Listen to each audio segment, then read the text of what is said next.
With some people wanting to make Warhammer 40k an esport, I decided to take a look at what we're currently doing right with competitive Warhammer and what are things that we could possibly be doing better. My name is Tanya, otherwise known as the War Mistress. I've painted some minis, I've played some games, and I'm on a mission to be nice and roll dice. Welcome back, everybody, to another episode of Be Nice and Roll Dice. I'm your host, Tanya, and today we're going to talk a little bit about competitive Warhammer, its format, what it does well, and maybe some things that it could do better.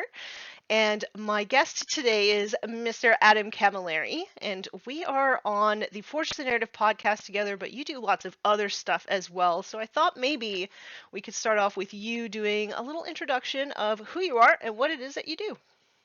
Yeah, as lovely Tanya said, I'm Adam Camilleri. I am on Forge Narrative with Tanya, Paul Murphy, Red Powell. Join us every day. Sorry, we record on, I think we record on my Wednesday, your Tuesday. Yes. Usually comes out sometime on the weekend. I'm also on Team Art of War. I play for Team Art of War competitively, which is probably as competitive a team as there are in the world at the moment.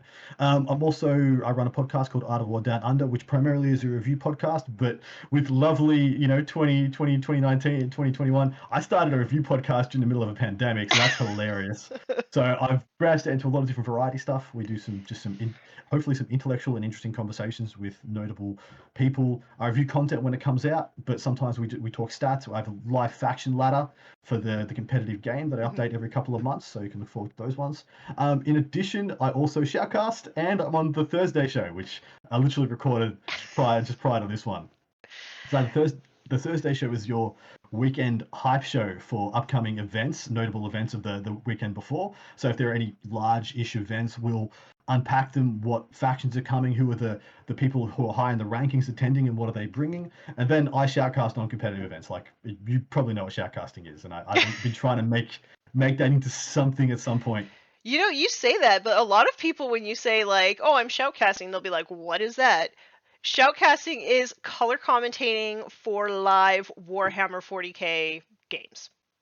That's correct. So I will sit and I will stare at a game and I will tell you as much as I can interpret of what is happening, why it's happening, how it's happening, who's getting advantaged or disadvantaged by what's occurring, which way the dice swinging, who's got the upper hand, what the scoreboard reads, all sorts of other things, and hopefully, interacting with the chat and making 40k a more viewable, exciting, interactive experience for everybody.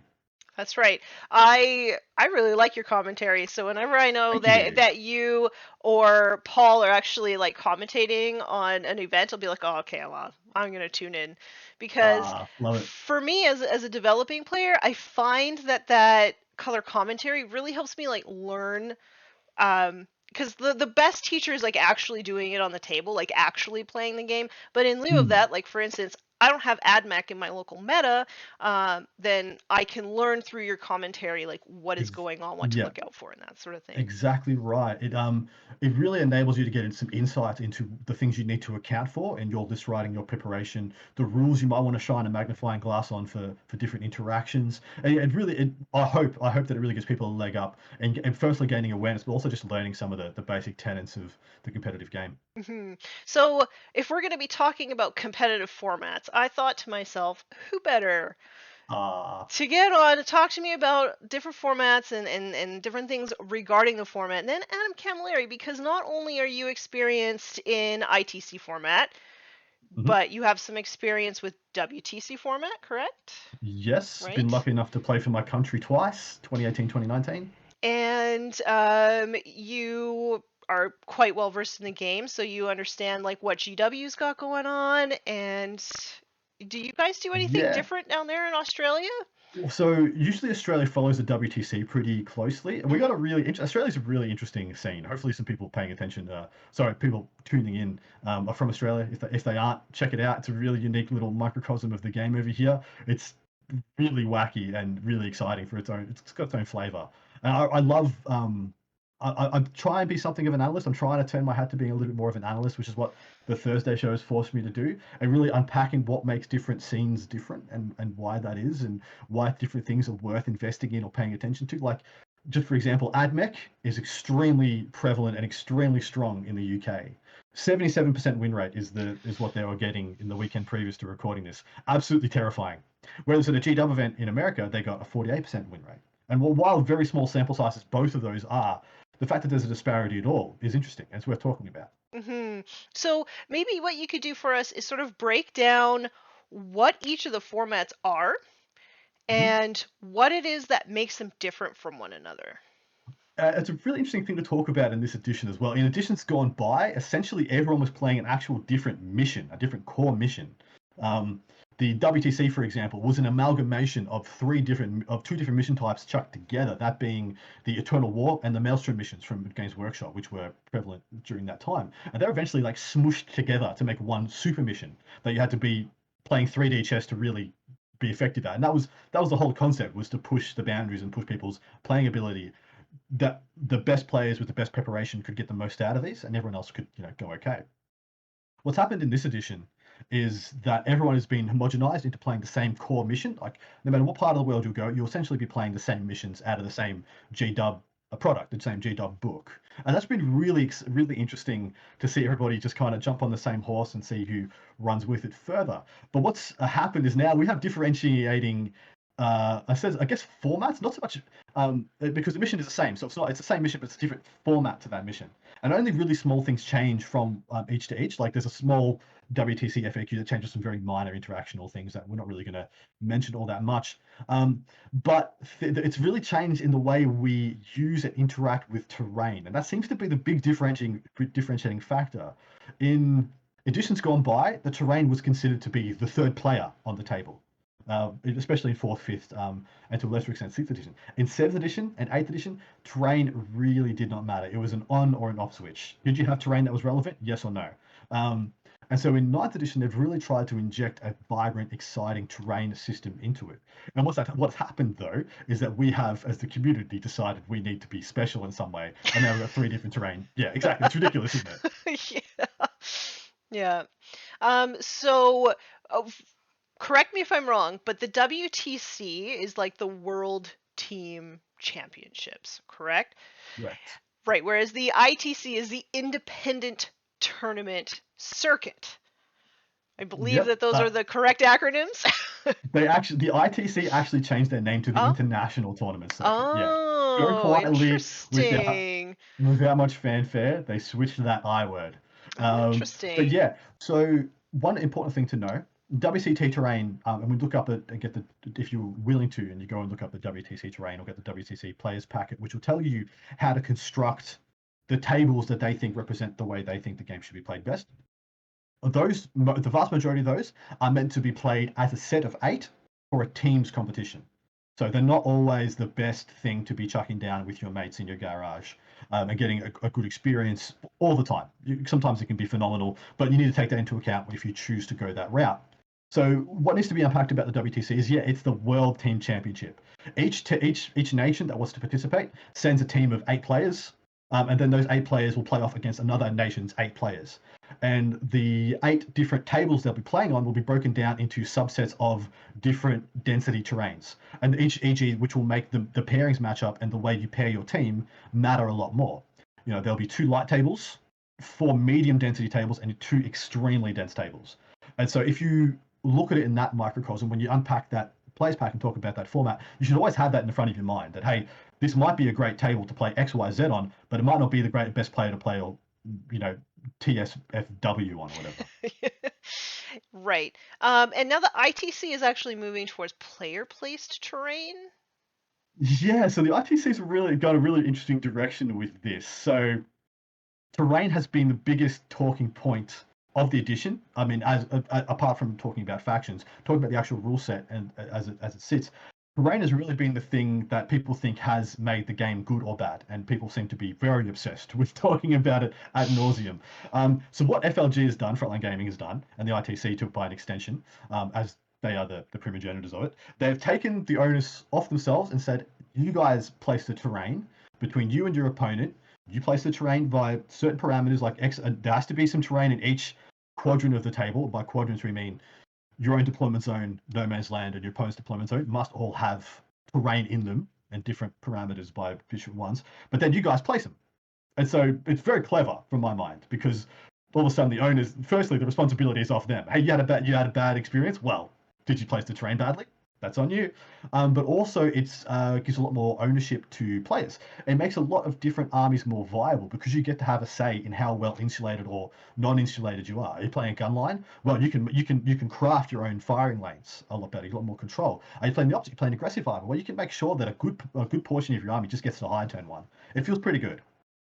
And GW, their terrain is just their terrain, right? Yes. So an interesting thing for Games Workshop is that the terrain that they produce was not that conducive to the rules they produce. And in saying that, that's because you needed such a density of the terrain they produce in order to make it work. So the issue that I believe that they come to, and this is me as an analyst just drawing some logical conclusions, which could of course be incorrect, but you need so much GW terrain. Of course, Games Workshop running their own events, they're not going to go and buy anybody else's terrain. But when they look at the amount of dollars it would take to field a table's worth of their terrain of 80, 90, 100 of these tables, they're just like, that's not in the budget, boys.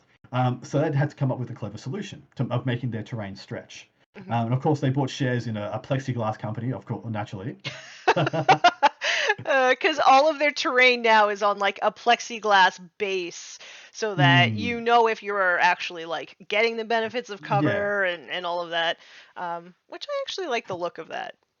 I don't mind it. I find when you get like 6 or 7 of them on a table together, it looks a bit silly sometimes. Yeah. Um, but it looks silly because some of the time the plexiglass extends the footprint of the terrain so Yes. much, Yeah. so much. Like usually you'd have like a small corner piece that's maybe 2 levels and then 2 small 1 level pieces, and they'll use that to make a whole big square of Mm. obscuring terrain rather Mhm. than maybe you could hide a 5 man before. Now you could hide half your army. But they're doing that in order to create a more interactive experience for their players, which I can respect. Mhm. Mhm. So Um, I do think so. Is that like the major differences between them? Is there any other sort of little that's differences? actually that's actually the main Yeah. differences, unless I'm missing something that you want to draw a spotlight on. The main differences is literally how they decide that a table should look and should play. I've only ever played ITC format, so Yeah. I'm not really well versed on especially WTC. I did know about like Hmm. the light, like medium and dense tables, but I've never gotten to like actually experience that before. Um, Yeah, generally speaking, WTC is, I think, the densest of the terrain formats. Like even their medium density tables will be denser than a dense ITC or WTC, sorry, or a GW format event. But I think what's interesting is the way that they've keyworded things. So people who know the game are familiar. Certain terrain pieces come with certain keywords. mhm. And a lot more keywords have been placed on some of these terrain pieces than others. I think the heavy cover one being the one that's used most judiciously, Mhm. like because the heavy cover is the one that gives you a +1 save in combat if you're in it, Right. and then dense cover is a -1 to hit. Light cover is just a +1 armor save from range. And as soon as you add that on top of it, all of a sudden a lot of other armies get unlocked. A lot of armies get some more power in it. And the other thing is that the GW terrain. No matter if you can see through the walls, it doesn't matter. Every single actual terrain piece is line of sight blocking. You can't see through it. You're not allowed to. Oh, They've just ruled that across the board, is my belief, or at least that's at least the bottom floor of all their ruins are blocked out, no windows. interesting.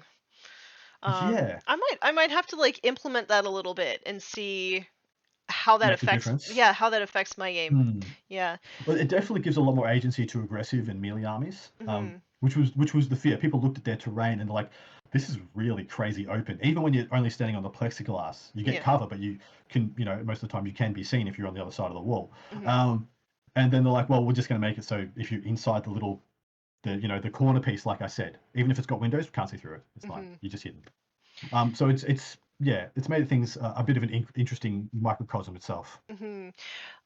So one thing that the different formats do is pairings, right? And they do it differently. Hmm. WTC format is a team format, so the pairings are made by the teams. Yes. However, ITC used to be the independent tournament circuit, and because maybe they've changed in their name, but I think that the ethos still exists in independence, it really is up to the tournament organizer of each individual event how they do their pairings. Um, Yeah, but the you're absolutely right. majority So of them seem to do Swiss pairings. Yeah, Swiss is just like that old comfort blanket. Like wrap it around your shoulders. It's all good. Like no problems. Well, do you think Swiss has got its downsides? Yes, for sure. For anybody who's sort of new to competitive wargaming or competitive sports or competitive anything, Swiss pairings, it basically ranks you based off of your win-loss record and then battle Mhm. points to break up like ties essentially, Yeah. right? So you play a game that's usually randomly paired up, and then from Mhm. there you will be paired up with the next person who got the closest to your win loss and battle points, and it Yeah. goes on like that. It doesn't change. So from turn 2 to turn 5 or 6 or however many turns, that's how it makes the pairs. So in Mm. theory, as the tournament goes along, you're being matched up with people who are more and more your level in theory. Theory, yeah. So the issue is it over rewards the utter destruction of your opponent. The Hmm. bigger the win you get, bigger wins are always better, and doesn't respect the fact that you may be playing a harder game against someone who's as good as or better than you, and sneaking out a little win that means a lot more, should mean a lot more, but Hmm. just doesn't get you any value. Did you just absolutely obliterate your opponent? Oh, you didn't. It doesn't matter. There was a prominent event a couple of weeks ago where if you didn't get 100 points in round one, if you didn't get 100 points or like 98, 99 points, you could not win the event. There wasn't enough rounds to to for you to win the event from there. Or at least that was what people were throwing around. They were like, well, if Hmm. I don't get like 95 plus, I'm out of the running. Hey, I got an 85-point win and I'm proud of it. But Hmm. guess what? I'm no longer in contention because I didn't get my opponent was better than your opponent, and I got punished for it, Yeah. even though my win was harder to get than your win. And so that's just, yeah. And so it promotes, it kind of promotes savagery. It promotes Hmm. disregarding your opponent's play experience to It maximize your it benefits. also kind of, it doesn't give you incentive to play the army that you want to play, Yes, it right? incentivizes min-maxing, just taking the most powerful things that are possible to take, Hmm. and yeah, it can be quite savage. Hmm. I do understand why it's so popular because I think it's like you said, it's like a security blanket. It's Mm. easier to talk maybe more casual gamers into coming to the event because, like maybe you'll, experience a really tough matchup turn one. Mhm. But then you go down the rankings and then you're like in the fun bracket, and in general, your games are more fun from that point on.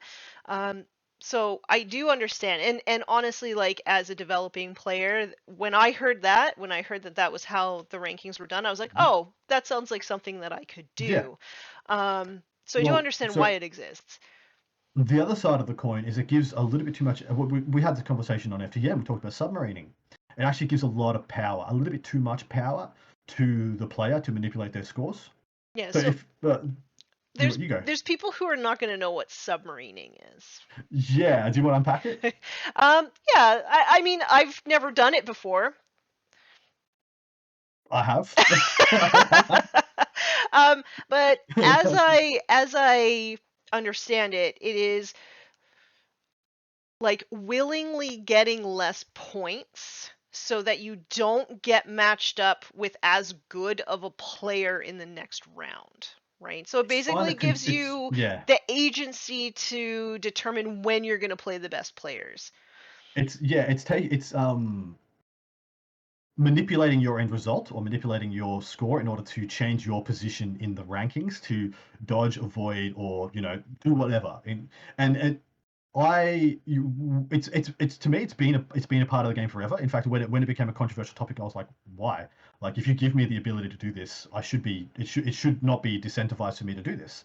Um, and of course, there was a lot of consternation about that, and I've ended up agreeing that if we want the game to move forward as to be something taken competitively serious, it needs to die. It's something that needs to be left behind. Because you do see this a fair bit. I know for a fact so the example of me doing this personally, in the end of 8th edition, there was Space Marine armies that would just auto beat you turn one if you went second, and you didn't have any chance of beating them.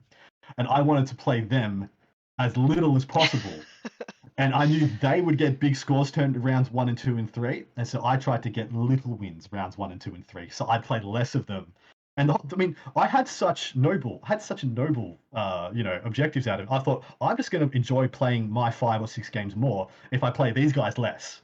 It wasn't about trying to win the event better, but I was by doing that increasing my longevity in the tournament. It was more Right. like, hey, if I have to play these guys, if I have to play these armies 3 times, there's no chance I have a fun time, let alone win the event. But if I have to play them once, there is that puncher's chance that I could just sneak on by or get a small loss, so to speak.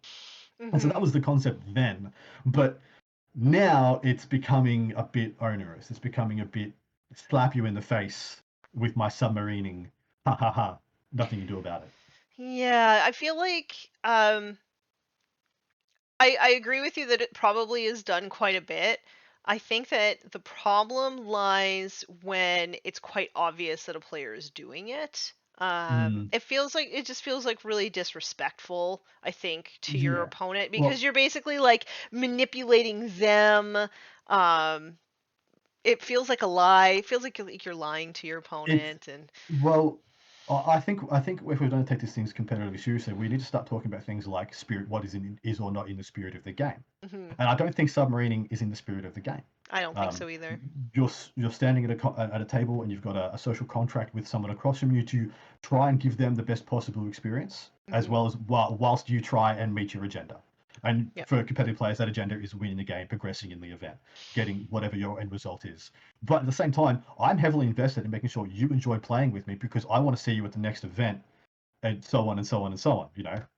I will The say last thing you that want to. most competitive players want to bring you up with them. So like even if you get Yes. matched up with somebody who is like way above your skill level, like a lot of times they will try to like give you pointers and stuff or talk to Hmm. you after the game and like bring you up with them. They really do want you to have the best possible time. Not everybody, but most of them. Well, that's the thing though. Like I got to say, I can count the bad eggs on one hand. After playing this game competitively for 6 years, Mhm. I've had like 5 or 6 bad interactions total out of thousands of competitive games. And the people have had bad interactions with, everyone has bad interactions with. Right. It's just there. Unfortunately, in every sport, in every community, there are just some people who are negatives. They take more than they give, Mhm. and that's just the reality. It's the reality of every competitive in every sport, every community, everything. It Mhm. shouldn't be a deterrent because I mean the issue is we talk about this in sales. Anytime you have a bad experience on the table, you tell 50 people. Every time you have a good Yes. experience, you tell 5. Yes. That is definitely the truth. Mhm. Okay, so submarining is a thing, and Mhm. we can pretty much guarantee that it will continue to be a thing as long as Swiss pairings are also a thing. So Yeah. how do we get around that? Some people have suggested that we maybe turn to seeding in some way. Yes. How would that My look? Oh, yep. No, no, go. How would it, so seeding would be an interesting thing because we'd have to agree upon a scoring metric, a ratings metric, a rankings metric across the world. We do have that. The ITC technically is that already, and there isn't anything as big or as widely agreed upon as the ITC.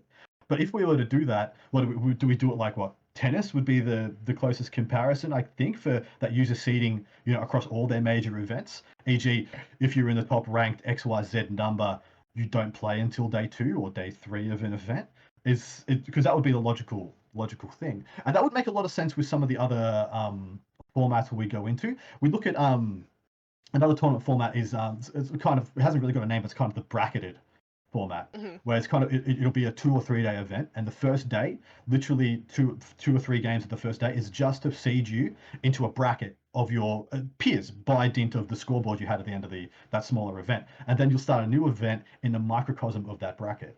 Like, so you'll have 8, 10, 12, 16 people in that bracket, and you'll pay only them, and then you'll get a first, second, third out of the people in your bracket.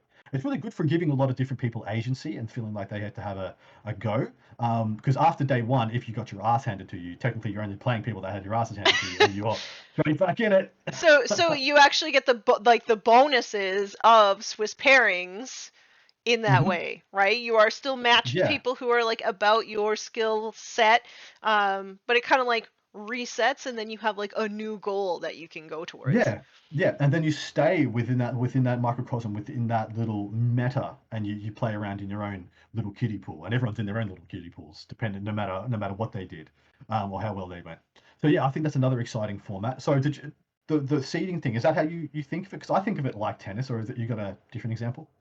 I don't have a different example actually. Mm, I have heard people talking about it, and I was just like, how would that look like mm, in Warhammer? Like, what if you didn't have time to have a 3-day event? Could you seed yeah. people after the first game, after random pairings? Like, how could you do that in sort of like a smaller or shorter event?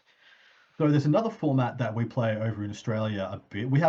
I don't know if you guys have it in Canada or the States. Is it cool? We have like every year we have a Masters, as in like the best ranked people in the country meet to decide who's the best singles player of the year. We don't really Um, have that. We have Charity Hammer. That's probably the yeah, closest thing that fair, we fair, fair, have. fair. Perennial bridesmaid at the Masters, by the way, 2 years running, second place. uh, Yeah. Um, but see that one, the way we run it here, we have an over and under event. So you're essentially in the same pool, but if you're going to the Masters, you play in that pool of players until you take your first loss, and then you drop into the rest of the GT. And so you have one big event running, but you have two little events running inside that one. And so as long as you remain undefeated, you're still playing with only the people from the Masters brackets. And every time you don't, you feed into the last one. And so at the end of round 5, you crown your Masters, and then the winner of the Masters plays the winner of the GT. And so then oh. so you get the winner of the Masters, and then you play for the winner of overall for the event. And I find that's a really interesting way of doing it that I That feel like could be adopted more wholesale. I think so too. I really like the idea that even though you maybe got booted out of Masters, you still have a chance to like win the Yeah, entire thing. That's really cool. exactly. It's Yeah. exciting. It's really exciting and gives a lot of agency. Hmm. But there's, sorry, you go. No, go ahead. No, I wasn't going anywhere. I was just I haven't really heard anybody else speaking about any other ways in terms of the format itself to fix this Mm. problem, right? Because I mean, So like you could do round robins and stuff like that, but I feel like the bookkeeping for like the large major events, I feel like that is not feasible, so there's a obviously. different. There's have you do you know much about differential scoring, which is No. generally the way WTC scores events? Oh, yes, I have heard a little bit Mm. about this. Yeah. Yeah, so they score upon a 20 nil metric. So when you think about that, it means you can only ever score, no matter how much you beat your opponent by, on the scorecard at the end, like your primary and your secondary missions, and then the difference between your overall scores gets put into a 20-0 rubric essentially. If you beat them by more than 56 points, you essentially get the max win. That's 20 points, and then it's a differential there, like a 19-1, 18-2, etc., etc., etc. And that's built in there to enable teams events to be easily divisible and to make teams events scoring more interesting and more player worthy rather than just having did you win or did you lose like Swiss is. Hmm. But differential also adds a bit of interesting, quite an interesting thing to singles as well, because it gives a lot more agency for people to play for bigger wins and also playing to take points off your opponent. So as it sits right now, yeah, there's an issue with competitive 40k in the format in which the player that plays the least amount scores well. So you can pick non-interactive, non-engaging secondaries that score you points just by default. Things like engage on all fronts or retrieve Arterius data or what we stand we fight or what to the last whatever it's called. Where you don't need to do anything. You don't need to go. You don't need to leave your deployment zone to score the points. Apart from rod and engage on those terms. But you don't need to leave en masse. You don't need to contest the middle of the board. You can stand back and just score points. Now, what 20 nil means is that you can't just stand back and get one more point than your opponent and get the W if that's Mm. all that matters. Because Hmm. like sometimes there are events like the LVO where there's only ever going to be one winner. It's because it's 6 rounds, 7 rounds, 8 rounds, 9 rounds. It's only ever going to be one undefeated player. And so all that matters in those terms is the W next to your name. And in that metric, the 20 nil is actually better because it incentivizes you to actually try every game rather than cooking up the most boring way to win consistently. Hmm. So how does that work if you play maybe an army that is struggling right now and you don't get large wins? Is that something that works in your benefit, or is that something that works against you? I think it is something that works against you, unfortunately. Yeah. But it's something. Well, we're talking about competitive 40k, so I'm Mhm. gonna speak to the competitive, Yep. the best way to play competitively, unfortunately, which is the kind of the reality we're getting to, Mhm. which isn't a bad thing by any means. It's just a maturity of the scene. Mhm. But you're absolutely right. It is a detriment if your faction is struggling. It's but it means your opponent is incentivized to dunk you to get the 20 for the 20. Right. But at the same time, they don't gain that much more for getting to 20-0. They might be very happy to get a 12-point win, so Mhm. to speak. If it means they don't expose themselves to getting crushed, because it's still Gotcha. like you can still build a good struggling list that can pose some interesting questions to your opponent. Mhm. And so the thing is, though, a lot of the time, and the reason why the 20-0 is exciting for WTC is because it makes a lot of interesting matchups where you want to try and hold your opponent's really big, dangerous army off for 20 points win because you'll get some points. You'll get a 1, 2, 3 points. They'll get an 18, 17, whatever, rather, which means you benefited your team in the long run. Mhm. So if you talk about bracket scoring, like if you put brackets in the 20-0 system and you break people down, like you've got eights and sevens and stuff, Mhm. right? They didn't get 11s to win the games. It actually gets pretty interesting as well because you Okay. can get high scoring. The high scoring losses actually matter Mhm. because right now in Swiss, a high scoring loss doesn't matter that Doesn't much. matter. No. Doesn't matter. Did No. you get the W or the L? Doesn't matter. Yeah. Yeah. Yeah. Um Um, so another way that people have been sort of talking about making you want to try in every single game is elo scores. Mm. So ELO is a system that is implemented widespread in chess. It's the chess ranking system essentially. And so what ELO is, it gives you an arbitrary starting point of I think 1,000 or is it like 800, 900? I don't know. But you gain and lose points based on the strength of the people you play against. If I'm at 1,200 points and I play little Johnny at his first event at 800, or who's not doing so well at 800 points, and I win, I get very little added to my score, possibly even nothing. But if little Johnny beats me, he gets a stonking amount of points added to his ranking, Mhm. and that's your understanding as well, yeah? Yes. Yes. Mm, Basically it creates a like the probability in a differential, right? So mm, if me as a developing player, I am playing you in a tournament who's much more experienced and I don't have a great ELO score, I haven't played that many games. So maybe I am like expected to lose. The ELO mhm. scoring has made it probable that I'm supposed to lose to you by 65 points, and that's the probable outcome. And say I even lose to you by only like 10 or 20 points, I could actually still improve my ELO score because I did better than the probability. Yeah, exactly right. And so it really makes you want to try, makes you want to go, makes you want to, but it has its own pitfalls as well. So, do you know what the pitfalls of ELO are? Because I think it's a No. phenomenal system, and I wish we could incorporate it wholesale. The pitfalls are so in chess.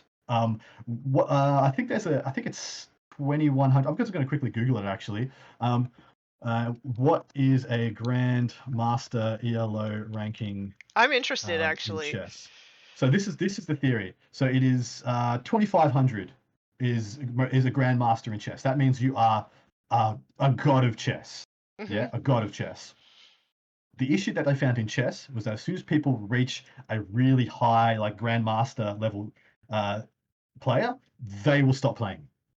They stop playing. They are reluctant to play because they feel like they've got too much to risk, or they're reluctant to play in new players because they might get sharked, dark horsed. Their opponent might get coached some way, somehow, which busts them out of the rankings. And so I really want to see ELO implemented because I feel like it gives a lot of agency. Firstly, it also adds a lot of intrigue as well. Because as an Mhm. analyst, I would love to talk about the week by week or month by month shifts in ELO scores. It'd be really exciting. But what ends up happening is you get this kind of boiling down of the meta where people feel like they're reluctant to take a risk. Um, Hmm. because they feel like they've got too much to lose. Because, like, I mean, if you lose a couple of points in the ITC rankings, yeah, you go from like fifth to ninth or whatever, still in the top 10. Um, but if you lose to little Timmy with your ELO score in like round two, doesn't matter of some backwater event, Yep. just your local gaming club. Yeah, are you the local, big dog 40k player in your local scene, and you go and you just roll poorly and lose to some little Timmy and lose 300 400 ELO points? Your incentive to play that guy again, well, maybe we want to get your win back on that guy, but you feel like you've horrifically lost out on that. Timmy is having the time of his life. He's like, oh my god, oh my god, oh my god, oh my god. But you know what I mean? It's Yeah. people, once you've reached that podium, once you've reached that, like, essentially put yourself on the pedestal, what's your incentive to continue to play? You've almost made it. And so they found that people were sitting back on their laurels and not risking their score.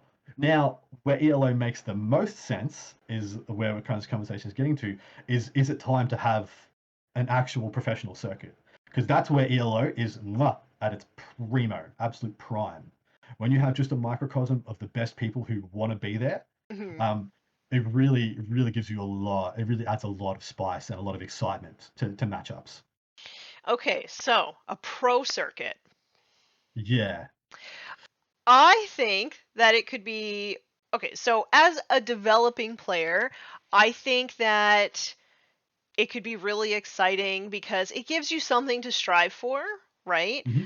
But I do also feel like sometimes in your local sort of scene, you will have that pro player who just like dominates everything, right? Yeah. And that's McDougal. I wasn't going to name names, but we maybe were talking about it in our local league today. So, and not that that's a bad thing because they can give you knowledge. Like I said, they can bring you up with them. There's lots of good things about having that person in your local scene, but at the same time, they win everything. Yeah. They literally Yeah. win everything. Like, you know who's going to win. Yeah.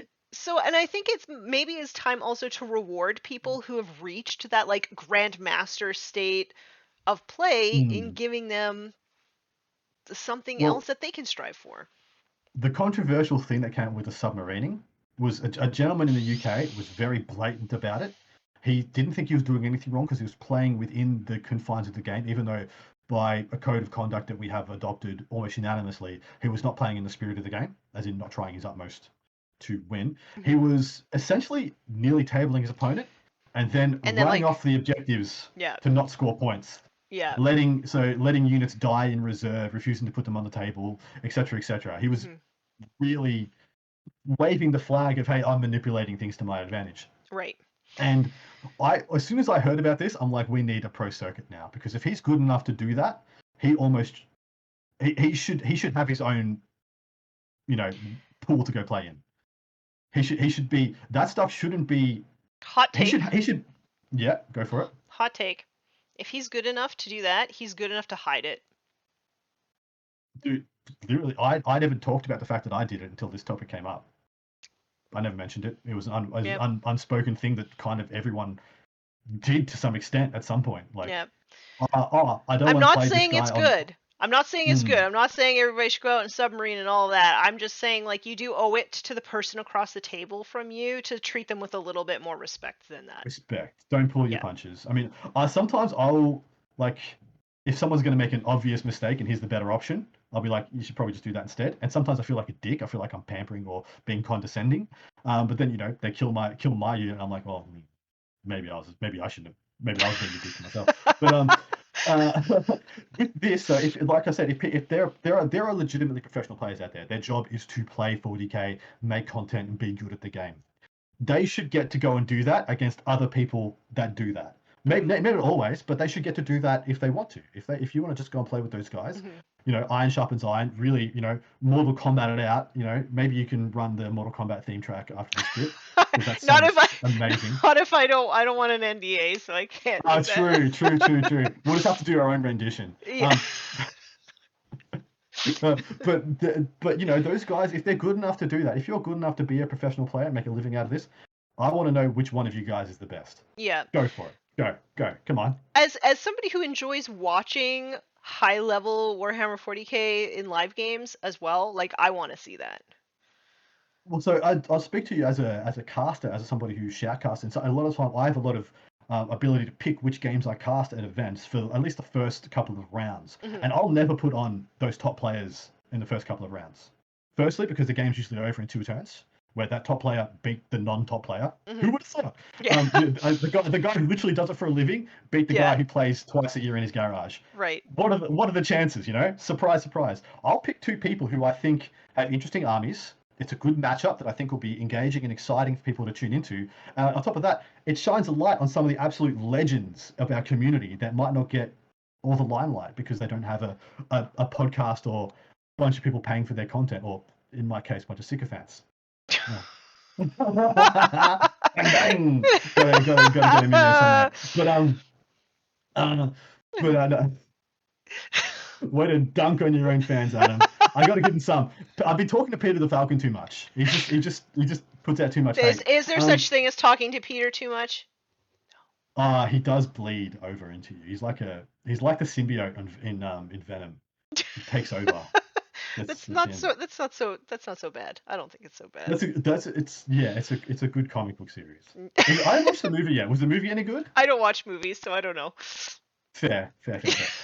But yeah, so like, you know, the people who don't make content shouldn't people who you see all the time everywhere, you shouldn't just get to see more of them. I want to tell you about the guys who are trying to get better, excited about the game, passionate, you know, working their asses off. Yeah, exactly. I'd happily call Tanya's games.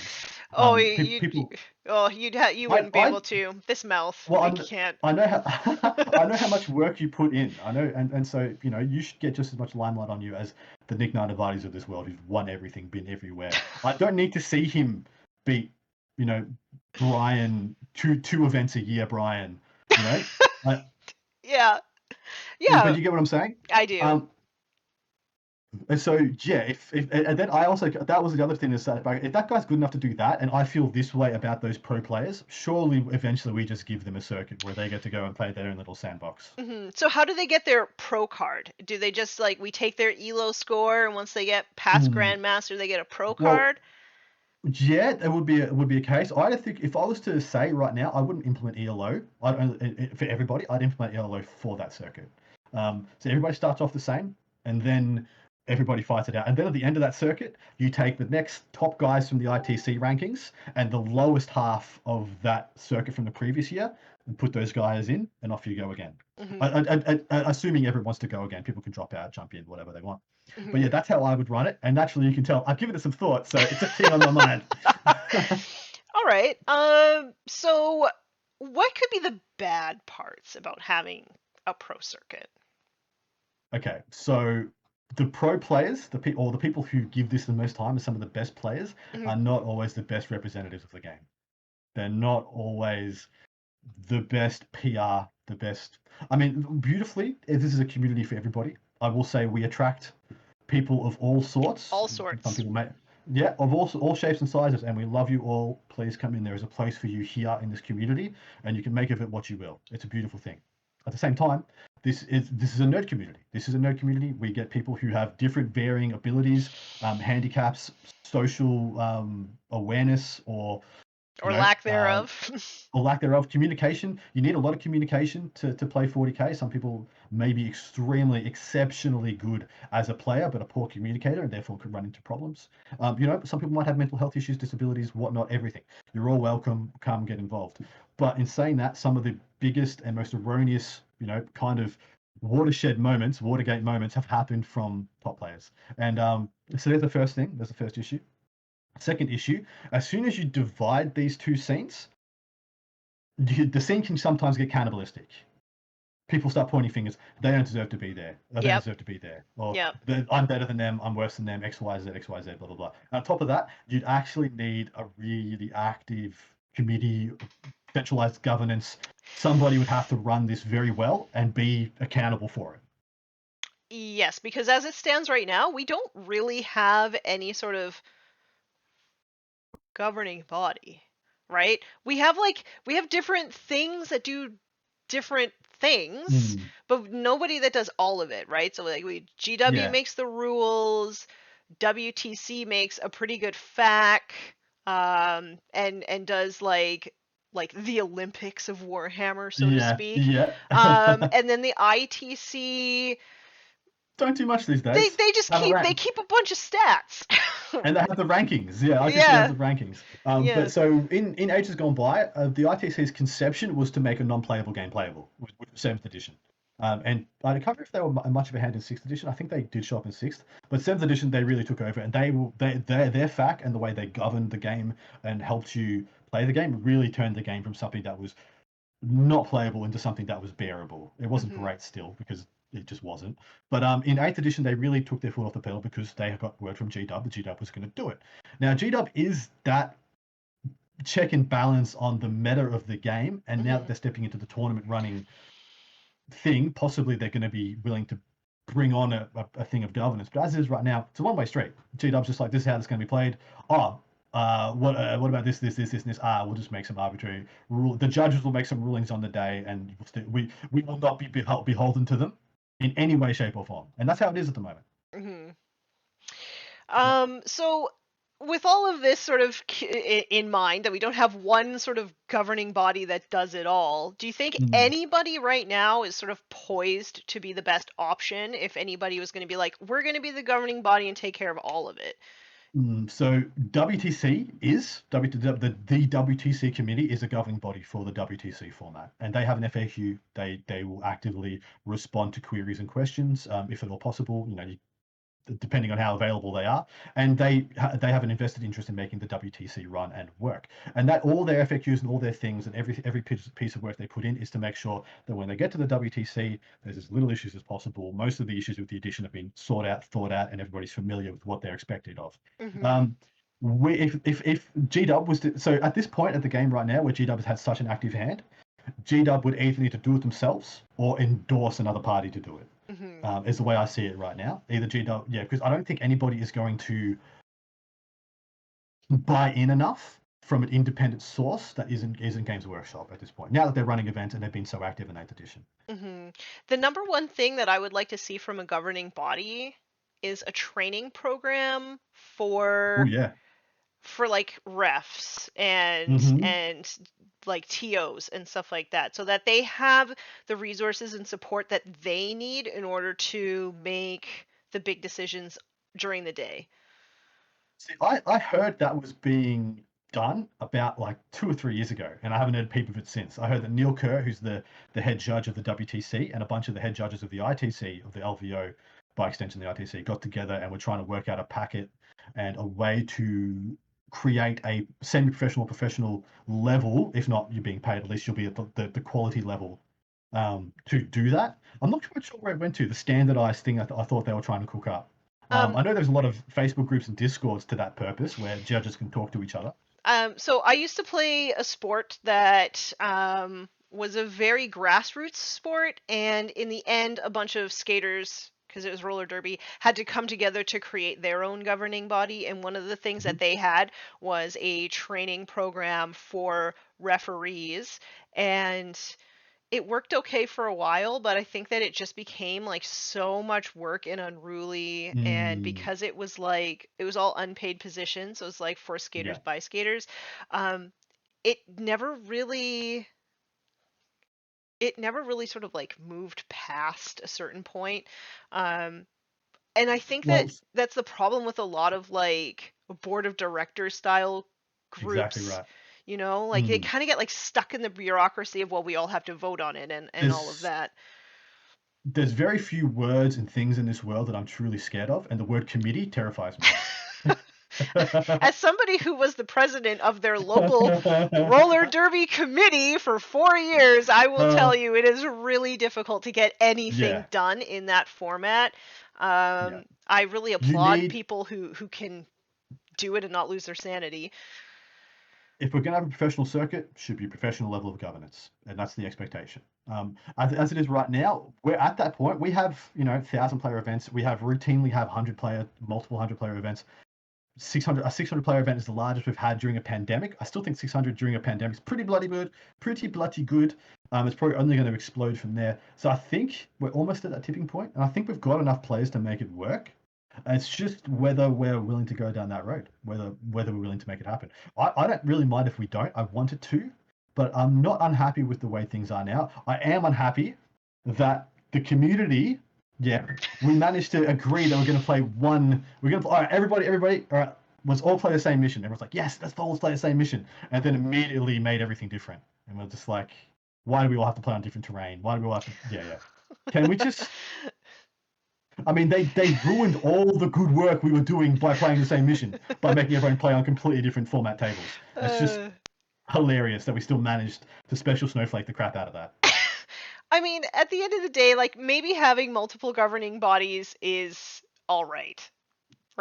Because I mean, even if you think about like sports that have rather large prize pools and pro Mhm. circuits and all of that, like bodybuilding, for instance, they all have different like governing bodies. Like you can choose the Yep. rules that you want to follow, and in general, they have like checks and bounds in there so that you can't actually participate in more than one. Um, Cool. yeah, I mean, mostly it's like drug tests, but but maybe that Is is there? something as well. Like maybe, okay, well, I like the WTC format, you like the ITC format. Mm, Well, maybe I'll join this sort of yeah. I mean, governance and I think the WTC format will stay unique just because it's such a one of a kind event, and being an eight person team really lends itself to having its own kind of set of stuff it has to work with. But yeah, outside for singles event, I think one centralized governance would make sense. But I actually like variety. yeah. I prefer if we didn't all play the same mission. To be honest, I preferred it when we didn't. I'm a guy who likes variety. When I play the game, I like different mission formats, and Hmm. I don't know why. I like different rubrics. I like going to events that are just straight up battle points. I like victory points. I like paint score rubrics and sports scores in there. I don't care. I just like to play the game, and whatever format you got, I'm probably up for it. Yeah. I mean, I Hmm. don't get to play that often in events because I live on the west coast of Canada and there's just not that many things to do here. So I I feel would. I feel you. Oh yeah, you're living the same kind of life. But yeah, so I mean, in my case, beggars can't be choosers, and I would probably play anything. However, I will say that because even though I am a developing player, I do have a lot of friends who are much better at the game than I am and who belong in those pro circuits that we're talking about. And all of them say Mm. WTC format is the most fun. Yeah. Well, is that being they say team format's the most fun, or Yeah. does that mean Yeah, yeah team team format. team Yeah. team is better than singles because guess what? You got a team. It's Hmm. just playing with your peers, playing with your friends. You know, it's a magnificent thing, and working together for a common goal is even if you fall flat on your face, at least you got your friends around. Like people to lean on, people who Yeah. give a crap about the outcome. You're not just like living and dying by your own roll of the dice. And that I think the team format is the one format that keeps people engaged round after round, event after event, because you've always got something to play for the betterment of your team. I really want to Mm. try it. Like, really, I'm trying really hard to get better at the game for myself, but also like Mm. maybe one day I'd be invited to be like at a team thing, and that would be pretty I cool, I play think. I play a team with you. Let's do it. Let's do Let's do team it. FTN. ATC American AT. Well, Paul might already have an ATC team, but American ATC. It's in July next year. You, me, Red, Paul. Do it. Okay. FTN. So, because I'm the developing player, I get all the really bad matchups, and then you guys get all the really good ones, right? That's how that works. Tanya, you're playing AdMech Maybe every single time. every single round. But if you get 1 point, you're a freaking legend. You are a Just- legend. Like yeah. You're a gun. Okay. But that's the thing. All right. You get your yeah. I'm Cool. down. I'm down. ATC. I'm down. If we can convince the other two, let's do it. Okay. I think we should start a group chat. We should. All right. Is there anything else that you want to add about formats, competitive Warhammer in general? Um, I think it's in a decent place. I wish there wasn't these three ways to play terrain wise. But competitive 40k is coming out of this pandemic better than I thought it was going to be. I thought it was actually going to be a tidal wave, and that everyone would burn out, and then it would just kind of get a bit lackluster, especially with the way the competitive meta has been so far in ninth edition. I will say GW's not doing us any favors with their release schedule and the way that they've structured some of these codexes. Like it's not the most conducive to competitive balance. But despite that, people still rocking up. Still people coming to play games and enjoying themselves and happy about it. I always like to end these sort of competitively minded episodes by just telling people that you will have fun. Like Yes. if you Yeah. go into it and you sort of adjust your expectations for Mm. what's going to happen, like you will make friends, you will have fun, you will play games, and you'll experience army lists that you'd probably never experience in your local meta, and that is always kind of cool. If you have more in common with anybody in that room than you probably have anywhere else on the planet, Yep. except for like with your family. Like, and I think that's a beautiful thing. Mhm. Anytime I walk into a game hall, a church hall, wherever there's a tournament, I can walk up to pretty much anybody and talk to them for like 5 hours about random ass stuff that would confuse anybody else on the planet, but somehow they've read the Ravenous series by Eisenhorn, and we just talk about that for 5 hours. That kind of stuff. You just Yep. can't buy that. You can't get that anywhere else. And then you get to play some games. You get to maybe. I've not always been the most competitive guy at events. Especially when I was going really hard and trying to get up in the rankings, I'd go to like 2 or 3 events where I would just take absolute. Can we swear? Sure, I'll let you drop one. I would take the biggest dog shit pile of nothing list and just have a good time at the bottom tables, talking crap, like just kicking back, probably, Drinking ordering a beers. yeah, Yeah. just being loose, and it was just always a lovely time. As Hmm. somebody who has this love of Imperial Guard, and I just can't seem to let it go no matter how hard I try, um, even when I lose at a tournament, I still like win. Like I still win because I'm learning something, Hmm. um, and I work really really hard for every single point that I get, and there's just something really satisfying about that. I was about to say I've played probably a couple of 200 events, and I've left 2 events unhappy of those. Was one of the Like ones where you actually submarined? unhappy. No, it wasn't. It was fine. Okay. I mean, I know, I lost to Space Marines that were beating everybody anyway. Whatever. you know, yeah, whatever. But no, one of them was the ITC Championships in Australia a couple of years ago. If I had won one more game, I Mhm. would have come first in Australia that year. Instead, I came third, and so that Oh. stung because Mhm. I played my whole season to get that first place, and I fell short just at the finish line. Um, Ah. yeah, so that You was know what they say that about hurt. that? Just get good, What? scrub. That's right. That's right. Yeah, yeah. Well, I just gotta get good. Just gotta get good. Just roll Yeah. more sixes. Come on now. It's all on me. My fault. uh, Hmm. all right. Well, that's all that I got for this topic. But Pretty good topic. I'm happy I was there. I had more to say about it than I thought, and hopefully I did it right? justice. Of course you did. I mean I wouldn't have been able to do it without you because I am new to this, so I don't have You're the so much. knowledge. You're so much more than you think you are, Tanya. Oh, Everyone in the stop. chat, slaughter her with comments. Oh Just no. make her cry. Make her cry with gratitude. Oh man, here we go again. If you can't That's right. tell, also, Adam is actually, I would say, one of, well, I know actually, you were one of my very first supporters when I decided to Oh, break out was into I? Yeah. YouTube. Yeah. And you've always been super supportive of me, and I feel like if people could see our Facebook Messenger conversations, I feel like they would think differently about us. Yeah. It's a fun dynamic.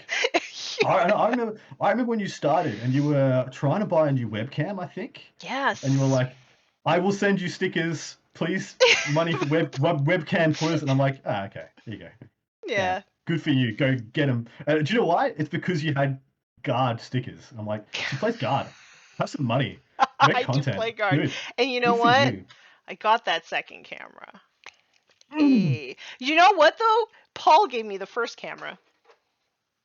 Wow, what a Yeah. story. That's Yeah. awesome. Yeah. It's a lovely thing. See this community? It's the best. Pretty good. Yeah. Like And I on said, take what? yeah. No, no, you go ahead. No, no, no. No, no, no, Take no. short I thoughts. insist. Oh, I'm Canadian. I will win. I insist. Yeah, it's fair. I will swear at you, and you will continue to apologize. I'm sorry, please. That's the Australian Canadian dynamic. But no, it's a wonderful place, and yeah, everybody's welcome. And like I said before, we take all sorts. We do. And Hmm. on that one, I feel like that's a great place to end it. Thank you so much for being my guest today, Adam, and I'm pretty sure I'm going to get you back for something in the future. Sounds lovely. It would be my absolute pleasure. I actually don't do shows these days. I just do my own shows. So you invited me on was actually quite nice. So I Okay, appreciate it. cool. Mm. Well, then I'll probably get you back sooner than later. Always open to it. Thank you so much for listening to me, guys. Hopefully it wasn't too much of a ramble. Oh, stop. Thanks for tuning in, everybody. Bye-bye. Bye. Alright, folks, you know the drill. Down in the comments, let me know what you think competitive Warhammer is doing well and what it could be doing better. As always, I do daily posts to Instagram. I stream Saturdays on Twitch. I am on Forge the Narrative podcast. And I do the Just Put Paint on It stream with Scarredcast on his Twitch channel on Thursdays and Fridays. I hope to see you all there. And until next time, be nice and roll dice.